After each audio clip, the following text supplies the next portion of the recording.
Olá, a partir de agora você acompanha conosco, né? Confere com a gente mais um painel regional. Você sabe que nós estamos sempre juntos, segunda a sexta, 1h30 da tarde, sempre um programa ao vivo com as personalidades da região e do Brasil, passando aqui pelas bancadas do painel regional, debatendo, discutindo, aprofundando os assuntos importantes aqui para a nossa região metropolitana, a pauta aqui da Baixada Santista e, claro, os temas de interesse nacional também.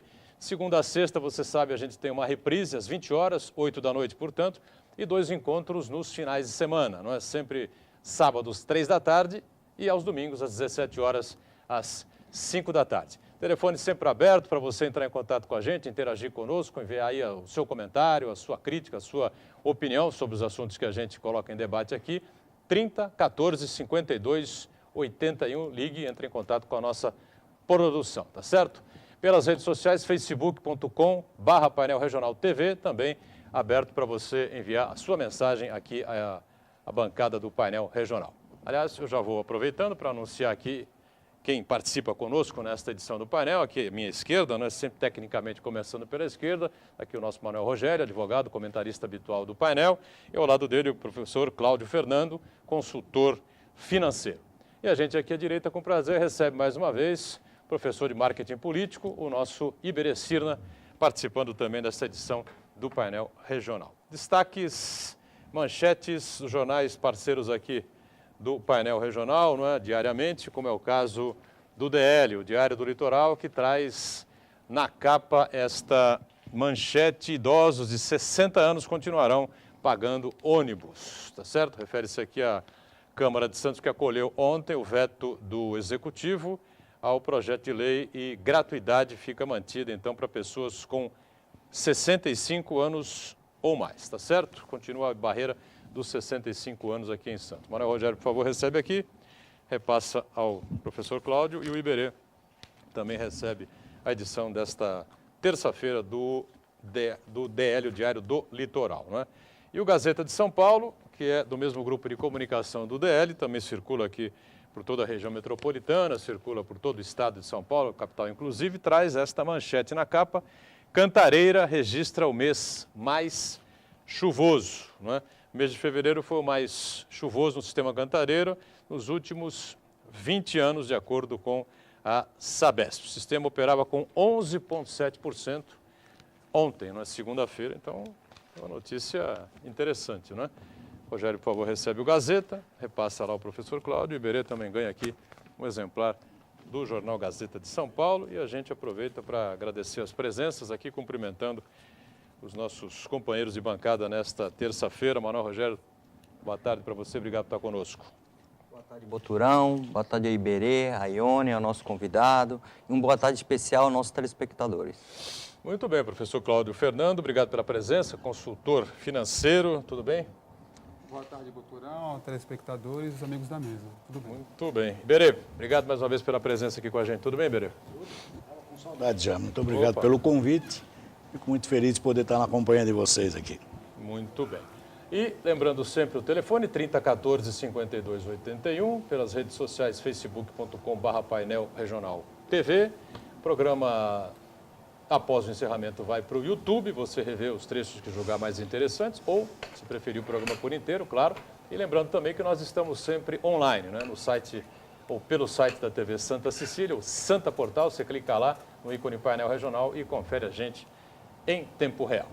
Quem está sempre atenta a tudo aquilo que é produzido aqui pela nossa equipe e a sua participação é a nossa Ione Furukawa. Tudo bem, Ione? Olá, boa tarde, Boturão, boa tarde, convidados, boa tarde a você aí de casa que está nos assistindo. O Facebook aqui já está aberto, esperando a sua participação, interação com a gente, com a bancada. São dúvidas, perguntas, sugestões, críticas, aqui é a bancada democrática. E também a nossa produção te espera através do telefone. Muito bem. Só aproveitando aí a manchete, era basicamente o que se esperava, acho que não é nenhuma novidade, não. O Manuel Rogério, a votação da Câmara de ontem, mantido o veto do prefeito, a cidade continua com o transporte público gratuito para quem tem 65 anos ou mais, né? Acho que é isso mesmo. Bom, eu te confesso que não era isso que eu esperava. Esse projeto de lei de autoria do vereador Banha, ele previa a isenção, a gratuidade de passagem àqueles que alcançaram a idade de 60 anos. é um instrumento que já existe no Estatuto do Idoso, é claro que de forma facultativa, 65 anos é obrigatória a gratuidade e 60 anos é facultativo. Tem município que dá e tem município que não dá. Acontece que até o governo do estado já deu essa gratuidade àqueles que têm 60 anos. São Vicente já tem há tempo, Cubatão já tem há tempo, aqui Guarujá também já tem, e acho que Mangaguá, né? E por que eu te falo que foi uma surpresa? Esse projeto foi passado pela Câmara em 2 discussões. Ou seja, primeira votação, aprovado por unanimidade. Segunda votação, aprovado por unanimidade. Foi ao prefeito, para o prefeito sancionar, e o prefeito vetou.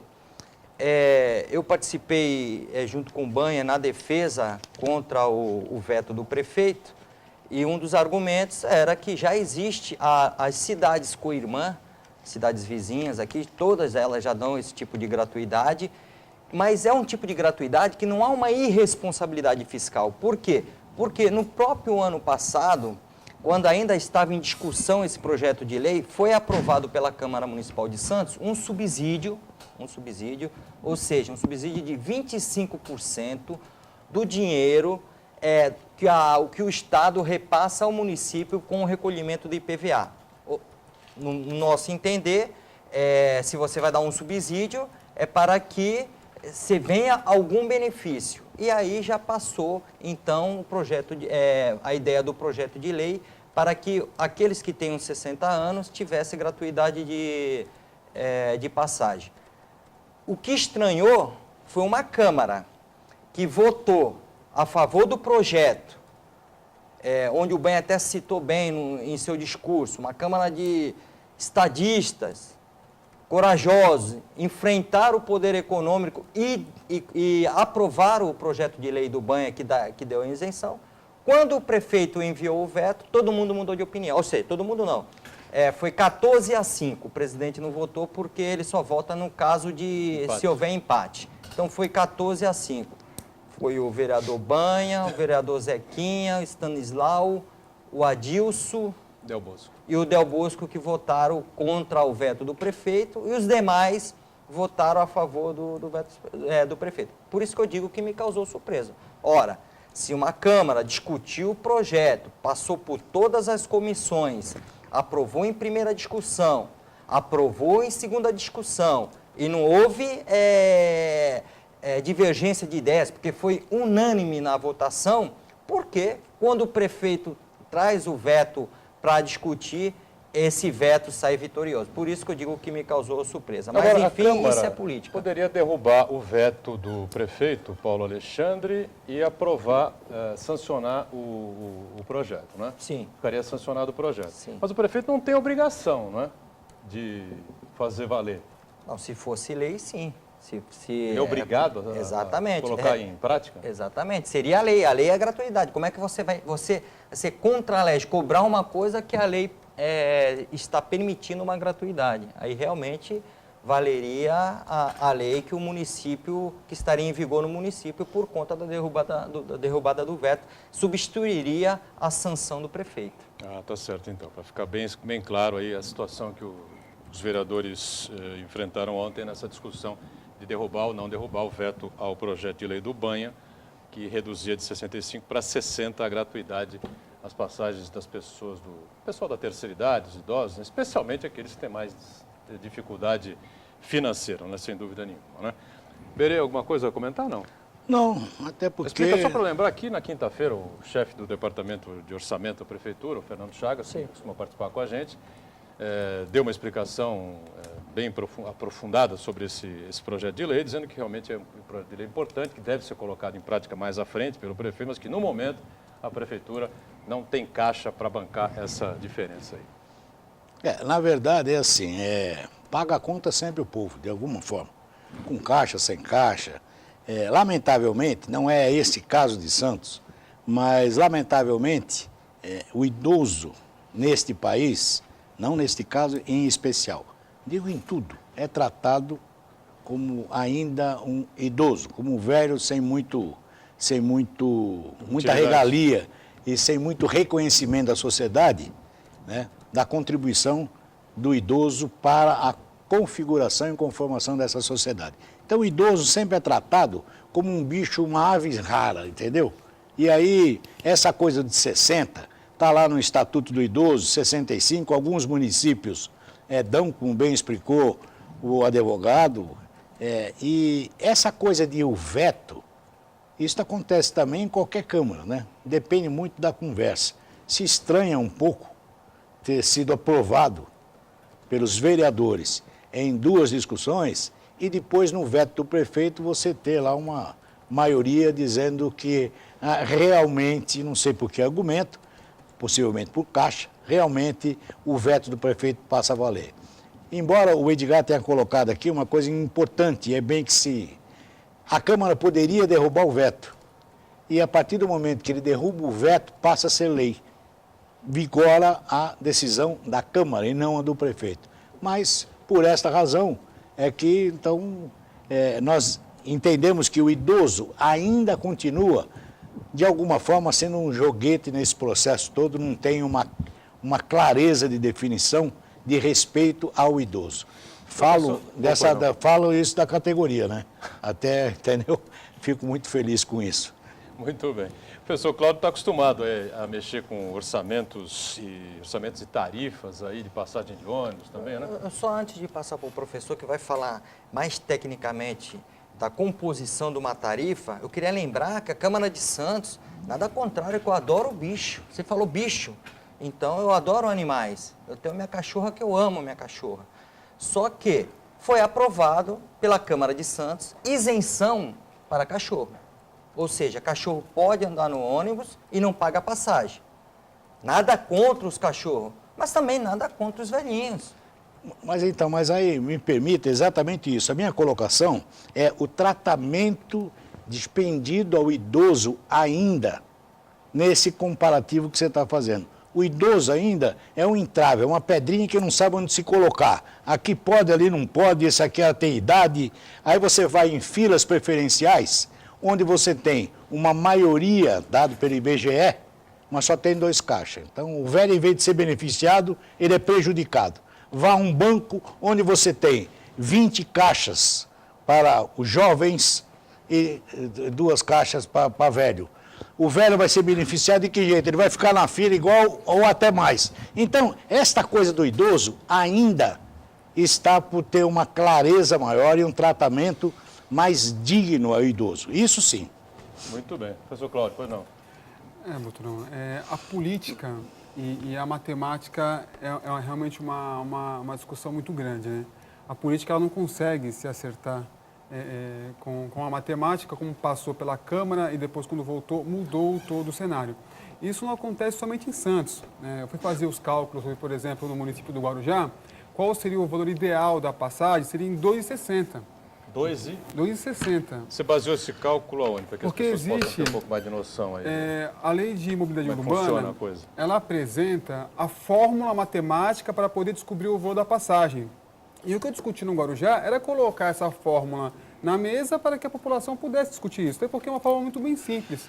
Você vai pegar o número de quilômetros rodados que o ônibus percorre pela cidade, você vai pegar o custo efetivo de funcionários e o número de pessoas que pagam o transporte público. Você coloca esses 3 itens na fórmula e essa fórmula vai te apontar qual seria o valor ideal da passagem. Por que o valor ideal da passagem nunca é cumprido? Porque as catracas de ônibus, no caso do Guarujá, elas não são lacradas. Então você não consegue descobrir quantas pessoas estão andando de ônibus efetivamente, você consegue até calcular quantos quilômetros aqueles ônibus estão andando. E outra coisa, o custo que a empresa tem, o custo efetivo total, ele tem que estar no portal, tem que estar no site, tem que ter transparência para que todos possam calcular. Então, por exemplo, hoje no Guarujá, a população que anda de ônibus, e que andou de ônibus em 2014, ela é menor do que o ano de 2000. Então, 14 anos se passaram e as pessoas estão andando menos de ônibus. Só que a população quase dobrou.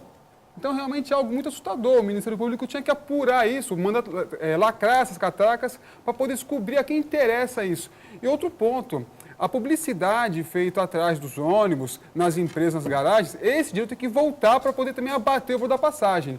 Quando você coloca isso em Santos, transporte para Santos, uma cidade que tem um número de idosos muito grande, se não me engano é a cidade que mais possui idosos no Brasil, e você tem que diminuir o número de pessoas que vão pagar a passagem, eu acho que nesse ponto a matemática não se encaixou com a política, porque politicamente seria ruim fazer esse cálculo, ele poderia elevar o valor da passagem. Se você colocar menos pessoas para poder pagar o valor de ônibus, o custo efetivo total ele vai cair, com isso a tarifa vai subir e alguém vai ter que pagar a conta de quem não está utilizando. E politicamente, para uma reeleição futura, isso gera um grande problema.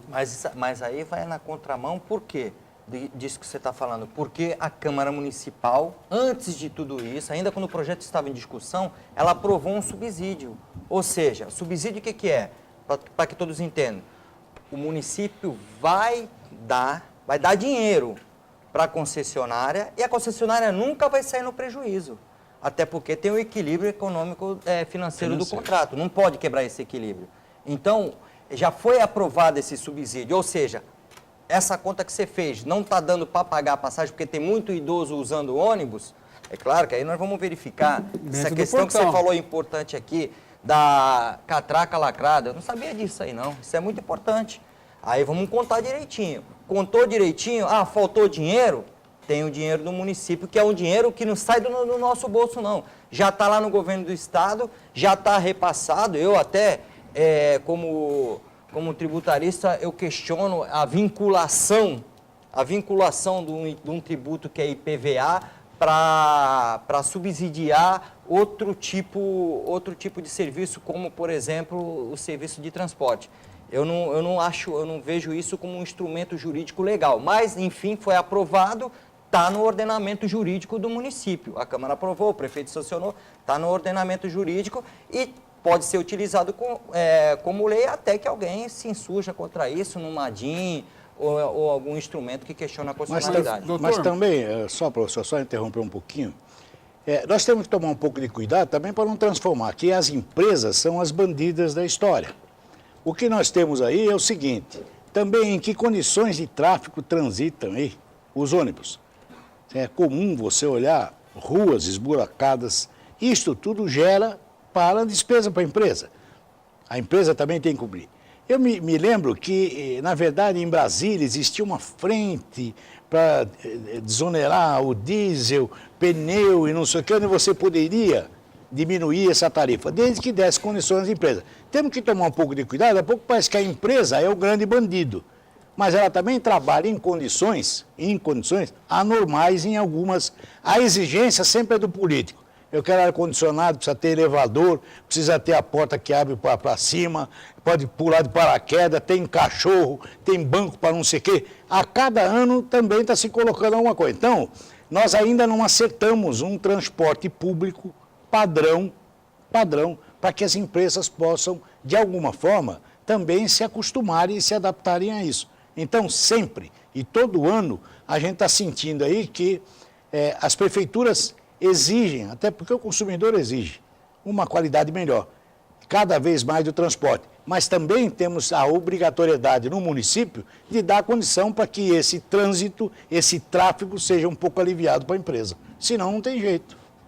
Mas como o doutor falou, no final as contas elas não batem com a política, porque se a Câmara deu, na primeira votação, a Câmara foi lá e ela aprovou.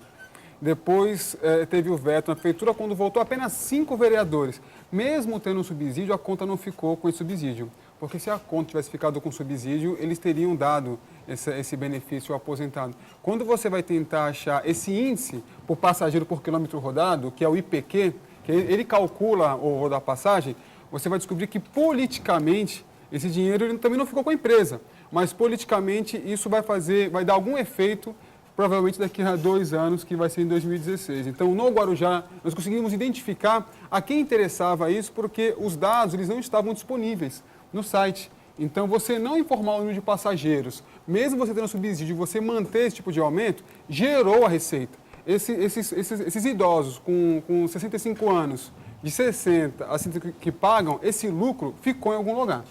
E Agora, politicamente... já houve correção, reajuste? Houve reajuste, foi para 3,20, né? Agora o último reajuste, e o IPQ apontava 2,60.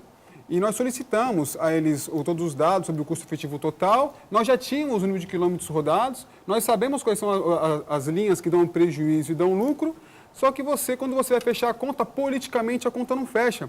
Como se esse dinheiro tivesse que ter um outro destino, além daquele destino que era poder baixar o valor da passagem e beneficiar a população diretamente. Por isso que eu digo que matemática e política é muito difícil você conseguir colocar tudo em cima da mesa, mesmo tendo uma fórmula.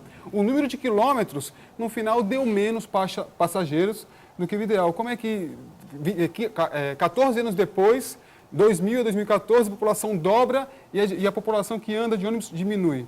Isso é bastante curioso. É assustador. Um assunto, uma discussão, um debate mais aprofundado. Temos que sair para um rápido intervalo. A Ione já tem pessoas ligando, entrando em contato, enviando mensagens aqui para participar com a gente. No segundo bloco a gente abre esse espaço importante.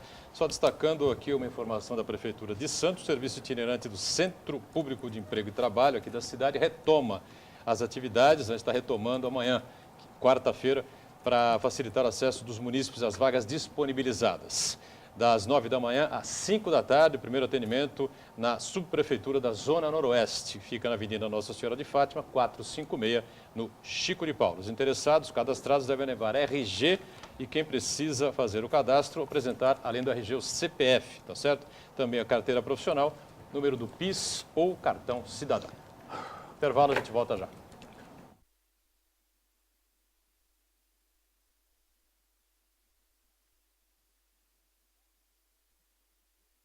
Se para a empresa, eu acho isso errado. Vai voltar, atenção. Não precisa gritar que ninguém é surdo. Pronto. Bonito, hein? Tá se olhando aí por quê?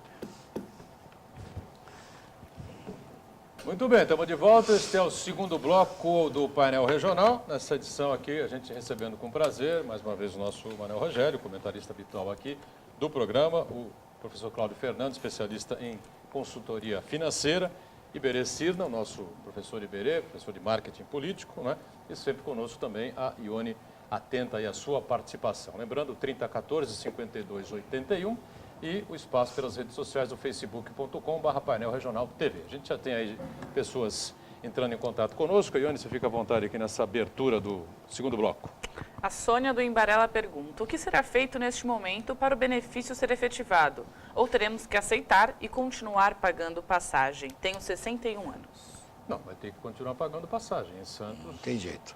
está mantido aí, como eu disse, a idade limite, o mínimo de piso, né, da idade de 65 anos. Se você chegar aos 65, né, faltam 4, aí você vai ter a possibilidade de andar gratuitamente, não é isso? Então, mas eu tenho uma ideia. Eu tenho uma ideia. Comprar A uma gente aqui não bicicleta. pode apresentar só crítica, a gente tem que apresentar algumas soluções. Para aquele que tem 60 anos, considerando que o governador do estado concedeu a gratuidade àqueles que têm 60 anos, então você tomar aqueles ônibus que intermunicipais. Aí esses estão sob a égide, não do município especificamente, mas sob a égide do estado, porque ele ultrapassa mais do que um município. Mas gozado que eu olhei agora, pensei que pelo porte físico e atlético do doutor, eu pensei que ele fosse sugerir uma bicicleta, sem brincadeira. Para 61 anos. Então é bom para manter a forma física. Eu ainda agora encontrei com um senhor de 81 anos, professor de karatê, que ainda pratica o esporte e que acho que está melhor que eu. Então, para aqueles que estão nessa idade ainda um vigor físico e de saúde, caminhar, bicicleta é a solução. Muito bem. Na sequência, mais alguma participação com relação a esse tema aí, Ione, ou não? Uriel Vilas Boas Uriel. mostrou-se Opa. indignado. Falou que está revoltado e a decisão da Câmara de Santos será levada ao movimento de aposentados e pensionistas para divulgar a decisão. Ficou a estranheza, como disse aqui o Rogério, que a Câmara aprovou, não sei se por unanimidade o projeto? Unanimidade. Então, 21 vereadores foram favoráveis e ontem 14 mudaram, acho que se convenceram, não é, com aquilo que foi apresentado no veto do prefeito. Repito, o Fernando Chagas explicou aqui que não há recursos do momento, enfim, né? Então... O doutor está falando de matemática e política.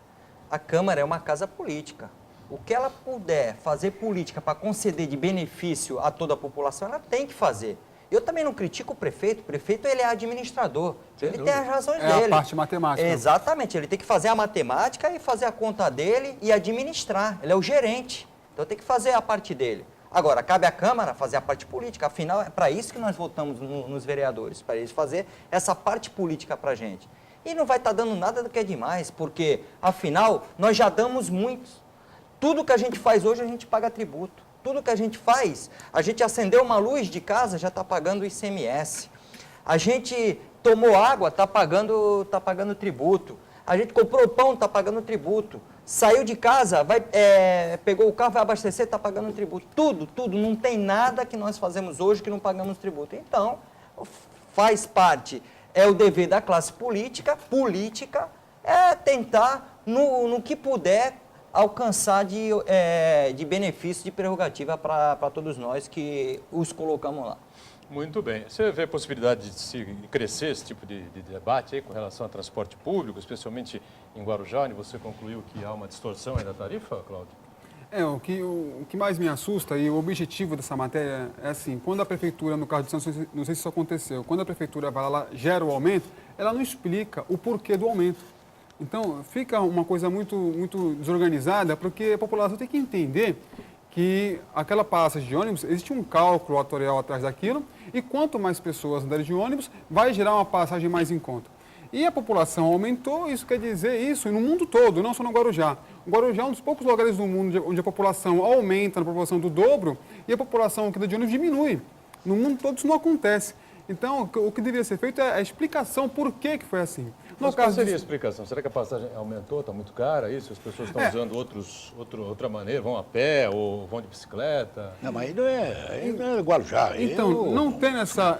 Não, a gente está falando especificamente de Guarujá, né? Não tem essa A resposta... população cresceu e o número de usuários do transporte coletivo diminuiu. Diminuiu, mas quando você não tem a catraca lacrada e quando o PROCON e os órgãos que têm a obrigação de fiscalizar essa catraca não o fazem, aí você não tem essa resposta. Bom, aí fica a dúvida no ar. Aí fica a dúvida. Então, o que eu apresentei? Eu apresentei lá como é que se faz esse cálculo, onde a empresa de ônibus tem que apresentar lá o custo efetivo total dentro do seu site, para que a população possa fazer essas contas e descobrir qual seria esse valor. Aqui no caso de Santos, quando não foi concedido que essas pessoas pudessem andar de ônibus gratuitamente, deveria ser apresentado o impacto. Olha, se nós dermos esse benefício, nós teremos um impacto de tantas pessoas menos pagando o ônibus e a passagem será levada ao valor X. Ou então nós vamos custear através do benefício que o doutor falou que veio do Estado, mas deveria ser apresentado. O que fica muito vazio é você colocar uma passagem de ônibus cara, onde você não consegue descobrir o porquê que você paga aquele valor. Sendo que esse tipo de transporte público, ele é um direito do cidadão. Só que ele não acontece e ainda por cima você tem que pagar caro por um serviço mal prestado, que é no caso do Guarujá, onde você encontra ônibus sem ar-condicionado, mas existe Wi-Fi. E no caso do Wi-Fi diretamente falando, é mais prático você colocar ele dentro de ônibus, porque você demora tanto tempo para poder encontrar aquele ônibus, o ônibus passa com uma distância, com um tempo tão superior ao outro que passou, assim, é tão demorado a chegada do ônibus, que ainda colocamos como sugestão que coloque o Wi-Fi no ponto, porque o ônibus demora muito tempo para poder passar. Então, tem que ser apresentado esses cálculos, não só no Guarujá, como em Santos, São Vicente, Praia Grande. A população ela tem o direito de saber por que ela está pagando aquele valor. E ela tem o direito de poder administrar, junto com ela. De repente, você está indo para o seu trabalho de carro, uma população, vamos fazer uma expectativa de 20%, oferecendo um transporte público decente, as pessoas passariam a utilizar esse tipo de transporte, ajudariam no caso do trânsito e ainda iriam reduzir o voo da passagem, uma vez que você colocou mais pessoas para poder utilizar o ônibus. Muito bem. Alguma dúvida ainda com relação Só ao sistema? Não, é interessante isso. O que o professor está pedindo é o que todos nós gostaríamos. Mas eu continuo insistindo que eu estou pagando a luz agora, não sei como, que agora inventaram tá de bandeira vermelha, bandeira verde, bandeira amarela, que também ninguém entende nada. Foi aprovado agora a obrigatoriedade de discriminar na nota fiscal o valor dos impostos atribuídos. Então, veja, no Brasil nada se explica, em lugar nenhum, não estou defendendo o Guarujá, não. E deveria ser explicado para tudo isso. Aí quando você vem a sua conta telefônica, dessas operadoras maravilhosas, né? Aí você vê lá o valor, ou paga ou ele fica te enchendo o saco. Olha, não pagou, hein? Vai cortar o coisa. Aí você olha aqui, ninguém entende. Você pega uma luz, você não entende, a água eventualmente tem. Então nada no Brasil é explicado. Nada. Isso aí é histórico. E todas as vezes assim. Seria melhor se quando explicasse, você ia ver o absurdo de muitas tarifas que nós pagamos. Muita. O doutor Rogério falou aqui, não, você está pagando a hora que sai. Gente, parem para pensar e discrimina isso, você vai ver. Você está pagando R$10, só que a tua conta é de 100. 90 ficou no meio do caminho.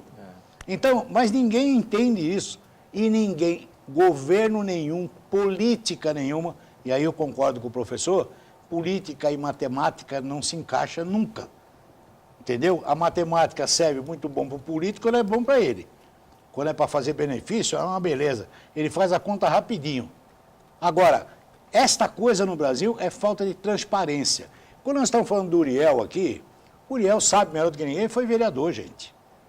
O Uriel foi um belíssimo vereador. É um sindicalista, é um homem que continua... Ele sabe melhor do que ninguém o que é o legislativo e o que é as contas do executivo. O executivo é, como diz o professor, é a matemática. Mas não seria só na tarifa. Seria em todo e qualquer pagamento que você fizesse, não é isso, Rogério? A explicação do que eu estou pagando. E ninguém explica nada nesse país. Isso acontece... Senhor presidente. Não, eu quero te deixar com mais nervoso ainda, um pouco de mais raiva, é que eles estão fazendo um estudo para ir nas seções de cadastro do município, ver qual é o valor venal do imóvel, para assim taxar a luz através do valor venal do imóvel. Eles estão querendo fazer aquela questão progressiva que se Mas tem... que relação tem uma coisa com a outra? Exatamente, é onde eu ia falar. O que relação tem o valor venal do imóvel com o que você gasta de luz? O que eles estão alegando? Estão alegando que tiveram que aumentar a tarifa, mas tem as classes mais carentes não têm condições de arcar com essa tarifa, então eles vão sobretaxar aqueles que têm mais condições. Ou seja, tira mais de quem tem, tira de quem não tem também, tira, é isso que eu estou vendo.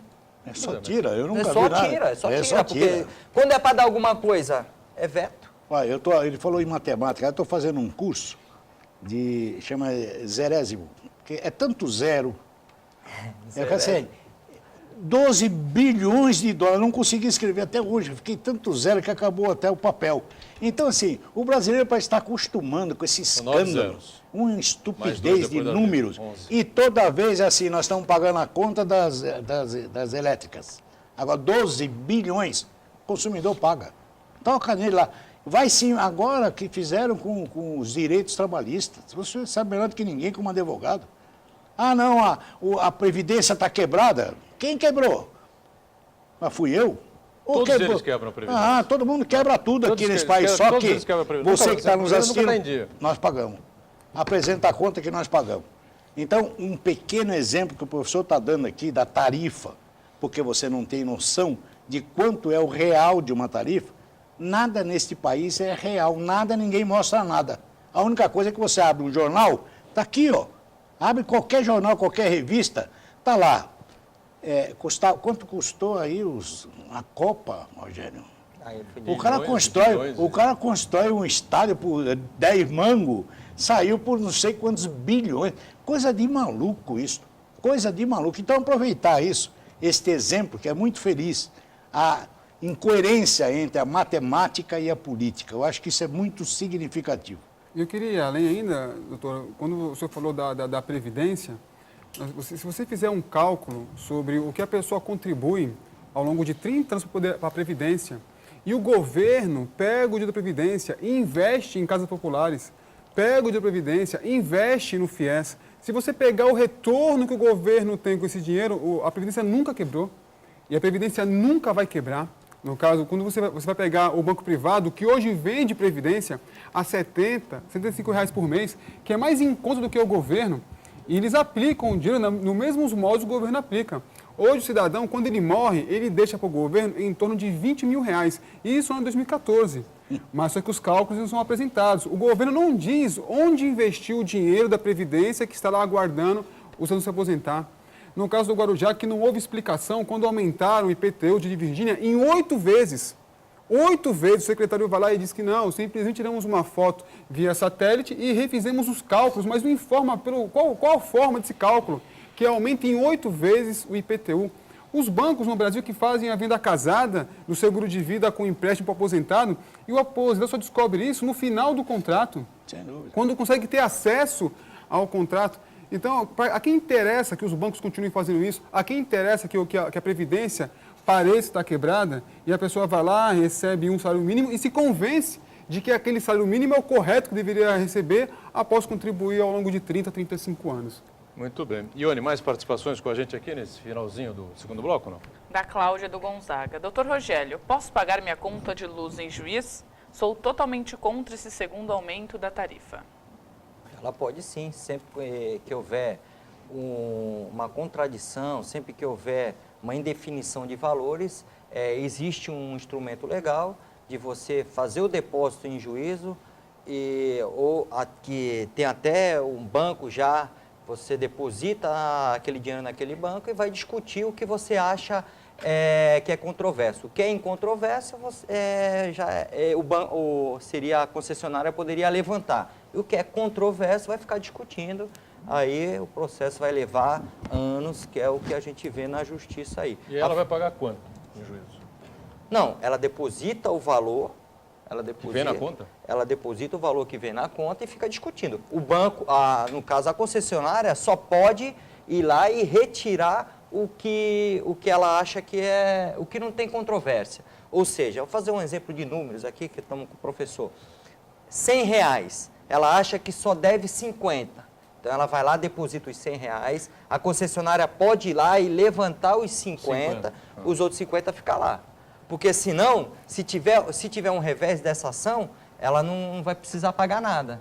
Agora, se não tiver um revés, ela vai retirar aqueles 50 que foi a maior, com juros e correção monetária, e inclusive a empresa vai ser multada por estar cobrando em dobro. Agora é uma briga enjoada, né? Difícil, É uma né, briga, é uma briga. Com o Estado, com a União. Nesse caso, é uma ação de cunho privado, apesar de ser um serviço público, mas é uma instituição privada que cobra, então você vai usar a justiça comum. Mas não deixa de ser uma lide judicial que você vai enfrentar um processo de conhecimento num rito ordinário, onde vai demandar instrução, perícia, uma série de coisas. A não ser que ela falasse, não, eu me nego a eu conheci pagar tributo. Eu conheci um advogado em Ribeirão Preto que ele falava assim, eu não pago nada de tributo. E aí? Eu não sei como é que está até hoje. Ou se as ações contra ele acabaram não ingressando, houve a decadência do tributo, ou demoraram para ingressar, houve a prescrição, mas enfim, eu não sei. Mas é uma atitude radical, não é isso que eu aconselho. Afinal, nós vivemos num país democrático, mas ainda temos uma ordem instituída. O que eu aconselho é que as pessoas reclamem, busquem seu dinheiro, solicite daqueles que colocaram lá como representante uma postura contra determinadas coisas que ela não acha correta. Isso quando eu estou falando frente ao Estado, município, o governo estadual e federal. Quando for particular, e aí a pessoa procura um advogado. Vamos para um rápido intervalo e já a gente retoma aqui o painel regional, em instantes. Pegou do vestido, pegou, né? Tu vê que a internet, hein? Caramba, que força que tem isso. Mas eu vi Agora branco a gente vai trocando aqui, ó. Anota aí. Eu vi branco e dourado. Minha mulher também. Meu filho único, meu filho mais velho também. O mais novo, o único que viu azul e preto foi o mais O novo. nome daquele senhor da ponta? Chama de Rogério, que eu só não chamo. Depende do horário que ele viu, né? Rogério. Horário, ambiente. Estamos de volta, mais um bloco aqui do nosso painel regional. Este é o terceiro e último, né? E a gente com prazer conversando aqui com o nosso Manuel Rogério, o professor Cláudio Fernandes, especialista em consultoria financeira, o Iberê Cirna conosco também, claro, a Ione atenta aí à sua participação daqui a pouquinho, né? Mais intervenções dos telespectadores, a interação habitual que a gente tem aqui no painel regional. Falar um pouquinho sobre a política nacional, né? Esse pacotaço, esse tarifaço aí que vem para cima de todos nós, muita gente atacando, né, o governo Dilma Rousseff, atacando a presidente, chamando de estelionato eleitoral, aquilo que foi feito durante a campanha. está sendo colocado em prática pelas mãos do ministro Levi. Como é que você está avaliando tudo isso que está acontecendo, Cláudio? Você que tem experiência também em finanças públicas, como o Iberê tem, como o Rogério também tem, né? Com relação a essa situação que nós estamos enfrentando hoje, com tarifas aumentando, problemas aí com os direitos trabalhistas, questão de pessoas que têm aposentadorias e que são pensionistas aí, que vão ter os seus benefícios cortados, enfim. Então, é assim, Boturão, o governo, ele precisa arrecadar dinheiro, né? O governo, ele está com uma baixa, ele está com um déficit financeiro e ele precisa arrecadar o dinheiro. Vou dar como exemplo agora a questão da mudança do FIES, né? O FIES é um programa estudantil que colocou dentro das faculdades um número monstruoso de pessoas que passaram a fazer faculdade de todos os cursos. Isso é algo que não existia no Brasil. Politicamente, naquele momento, criar aquele programa, colocar aqueles milhões de pessoas na faculdade, foi algo positivo para o governo, valeu muito na reeleição. Após a reeleição, você tem que pagar essa conta. Então, a partir do dia 30 de abril, não terá mais FIES no Brasil. Então, o FIES, ele literalmente acabou. Então, quem tinha o FIES pode renovar. A partir do dia 30 de abril, tem que ter 450 pontos no Enem. Ora, com 450 pontos no Enem, eu faço USP de graça. Eu não preciso necessariamente do dinheiro do governo. Então, ele cortou o FIES, ele criou um pacotaço e assim vai aumentando as dívidas. Vai aumentando o seu lucro e aumentando a dívida do povo, porque ele tem que custear a máquina pública. E agora o Congresso colocou em pauta, eles querem gastar R$1 bilhão para poder reconstruir o Congresso Nacional. Quer dizer, é um momento certo ou errado para poder gastar, mas o governo ele quer adquirir esse dinheiro. Esse dinheiro, existem verbas destinadas para tudo. Então, para algumas coisas o governo tem dinheiro, para outras não. Então, ele vai tentar buscar, vai lá e sangra o povo brasileiro. Onde eu entendo, matematicamente, que o ideal seria diminuir o seu custo. Quando você, na sua casa, você não consegue pagar a sua conta de luz, você não está conseguindo pagar o financiamento do seu carro, você vai ter que controlar o seu cartão de crédito. Ou o governo não. O governo ele não controla o cartão de crédito, ele passa a gastar mais dentro do seu cartão de crédito, ele cria o maior prejuízo, ainda repassa o maior prejuízo, uma vez que ele não consegue arrumar outras formas de arrecadar dinheiro. Uma forma que o governo tentou arrecadar dinheiro foi nomeando o presidente do Banco Central e o da Petrobras. O objetivo da Petrobras foi elevar o valor das ações, porque toda vez que você muda a presidência, você dá uma oxigenada no sistema e com isso você consegue arrecadar mais dinheiro, porque as pessoas passam a comprar aquela esperança que dali para frente será positivo. Então não deu certo, a ação não conseguiu passar dos R$12. Lembrando que a ação da Petrobras chegou a custar R$52 em outras épocas. E no Banco Central do Brasil, você muda o nome, você tenta trazer investidores. Todo esse dinheiro que circula no Brasil, ele vem ele é oriundo do externo. Por quê? Porque o Brasil tem uma alta taxa de juros. Então as pessoas, o empresário não consegue encontrar esses juros nos Estados Unidos, ele vem para o Brasil, montar financeira, montar banco. Esse volume de dólares reduz o valor do preço do dólar no mercado, mas empresta. Por isso que teve aqui, nós tivemos uma ocasião, todo mundo tinha carro, o financiamento a zero de entrada em 72 vezes. Dinheiro oriundo do exterior com alta taxa de juros, e isso ajudou o governo. Só que a nomeação do novo ministro do Banco Central e da Petrobras não oxigenou o governo, não trouxe esses investidores e não sobrou outra alternativa a não ser sangrar o povo com essas medidas dos pacotaços, né? Agora acontece o seguinte, né? O governo nunca tem dinheiro, né? Dinheiro sempre falta, o dinheiro gasta demais, o governo gasta demais, como você acaba de dizer aí, não é? Diferente da dona de casa e do chefe de família, enfim, que fica ali segurando o cartão de crédito, contando ali na ponta do lápis para ver o que pode gastar, o que dá para economizar, o que pode cortar esse mês, o que não dá, essa coisa toda. Só que assim, a questão é sempre a mesma. A educação, péssima. Péssima qualidade de educação no Brasil. A saúde pública, uma tragédia, né? Você vai parar no hospital público, se estiver morrendo, vai morrer ali no corredor mesmo, porque tem 50 pessoas na sua frente, mais 200 na fila esperando, o atendimento lá, a gente sendo atendida no corredor, aquela coisa toda que a gente está acostumado. Segurança pública, todo mundo tem que ter guarda, todo mundo tem que ter pessoas para guardar o seu condomínio, o seu prédio, a sua casa, assim, porque não temos uma segurança pública de qualidade, de confiança, por prestação do governo, dos estados, seja lá o que for, né? Estradas, rodovias, todo mundo tem que pagar pedágio para andar nas estradas, rodovias do Brasil. Fora o estado de São Paulo, a qualidade das rodovias A gente sabe que não é das melhores, para não dizer que é ruim. Então, o dinheiro, além de escasso, é mal gasto, mal investido, a gente não entende essa coisa, né? O primeiro que eu quero falar dessa questão de atrair investidores. O ministro Levi, eu acho que nesse ponto ele está certo. O Brasil se mostrou um país não bom para aqueles que vão investir. Então, o que ele tem que fazer? Ele tem que ir no sentido contrário, ele tem que sanear as contas do Brasil, mostrar que é uma empresa, vamos supor que o Brasil fosse uma empresa, mostrar que é uma empresa enxuta, que aquele que vai pôr o dinheiro no Brasil não vai ter risco, ele vai ter seu dinheiro de volta.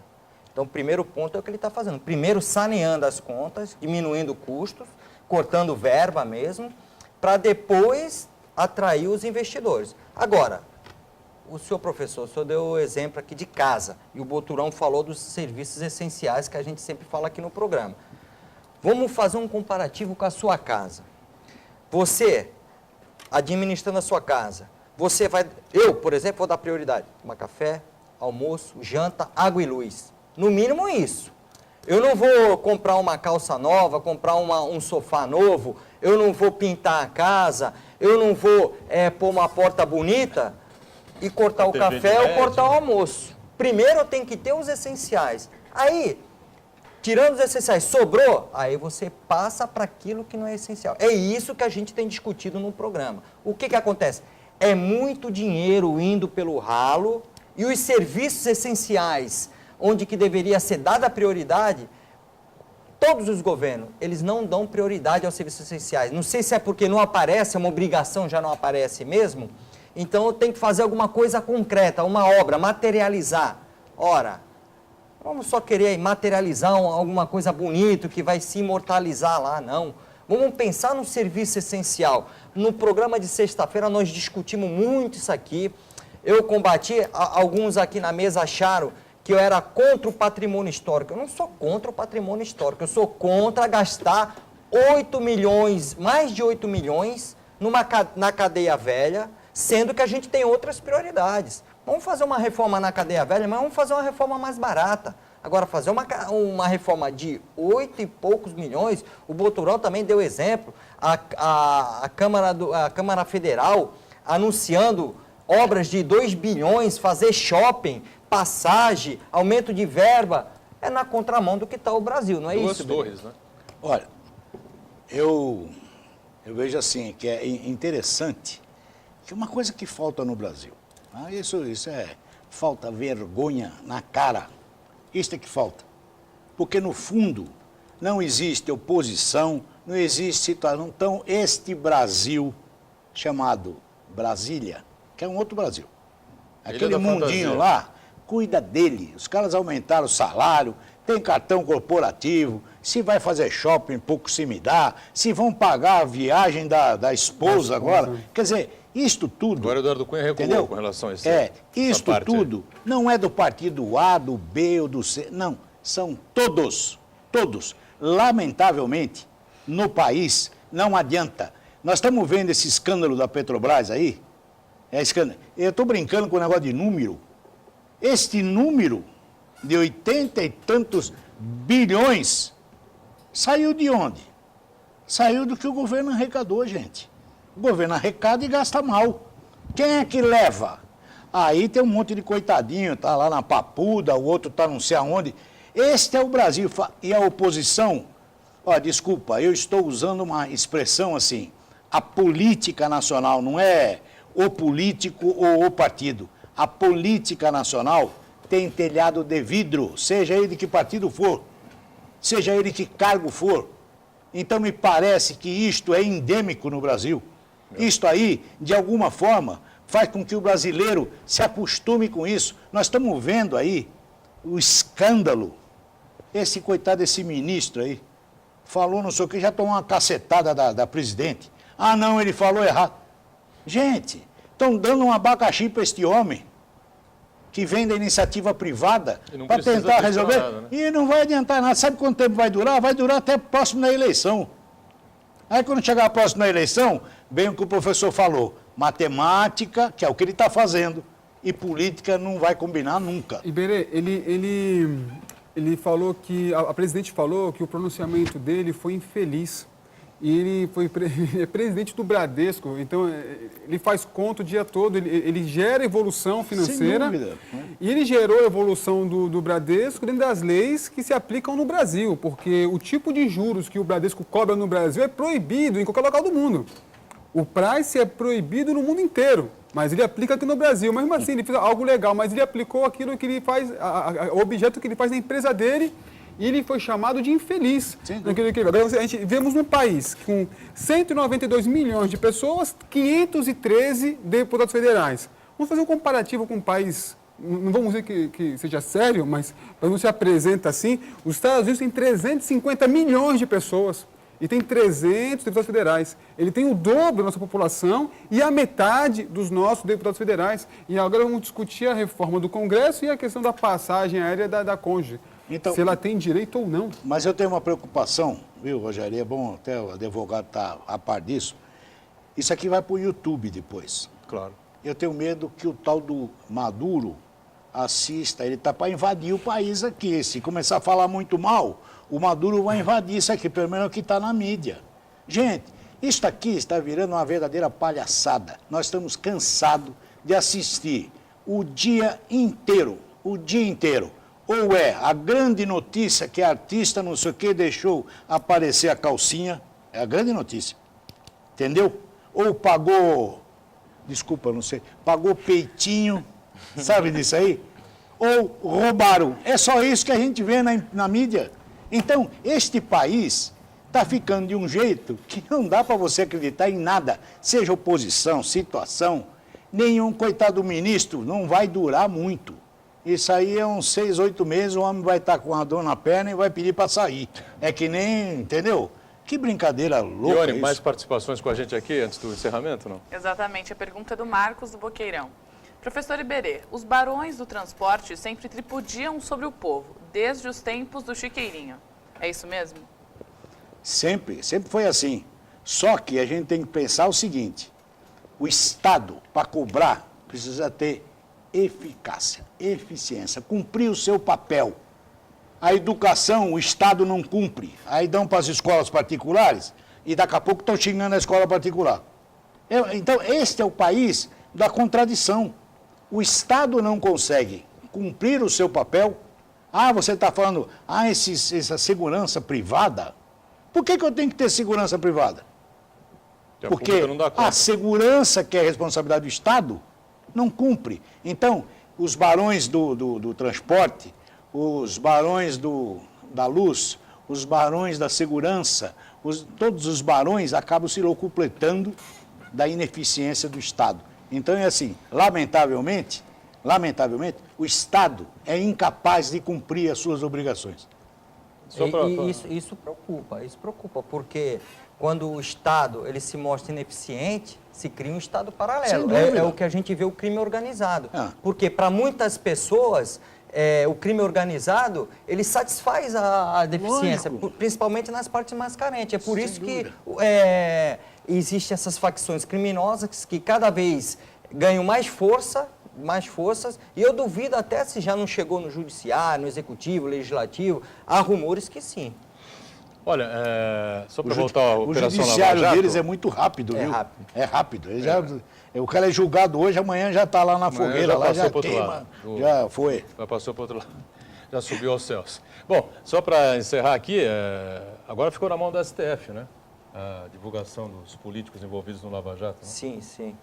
Já foi pedido pelo Procurador-Geral a quebra do sigilo, mas ainda não foi decidido se vai ser revelado ou não o nome dos deputados. Afinal, isso vai acabar caindo na internet, porque sempre vai ter alguém lá que vai ver e vai passar. Que fornece, né? Isso aí não vai cair na internet, isso aí vai cair em nada. Vai sair nome de um monte de gente, bonito e tal. Sabe o que é que vai dar para este povo todo? Nada. Nós vamos ficar assistindo isso. Nós vamos encerrando aqui o nosso painel regional, né? Agradecendo a você que está sempre conosco e agradecendo sempre o Manuel Rogério, que é o nosso habitual comentarista, como o Iberê também. Agradecendo ao professor Cláudio que esteve conosco, estreando aqui participando. Espero que volte em outras oportunidades. A Ione também acompanhando você aí, tanto pelas redes sociais quanto pelo telefone. Segunda a sexta, 1h30 da tarde, painel regional ao vivo, reprise 8 da noite. Nos finais de semana, a gente se encontra aos sábados, 3 da tarde, e aos domingos, às 5 da tarde. Obrigado.